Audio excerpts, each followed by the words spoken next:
Yes, it's more Hurricane Melissa content, but this time I'm here to show my appreciation.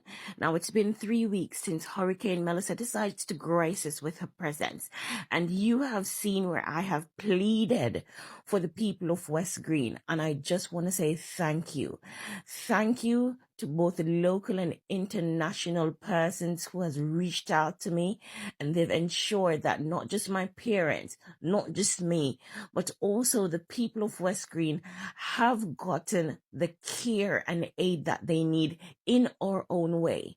Now, the Martins have become a safe haven in West Green, and so I worked closely with them in order to give them relief items, to give them items for different families. And listen, baby, it was indeed a success. Now, I can't name them all, but I have decided to collate this video to show how each of them have individually did their part in ensuring that the people of West Green knew that persons cared about them. And even though persons came into the community, I always stress that the community is more than just the main road.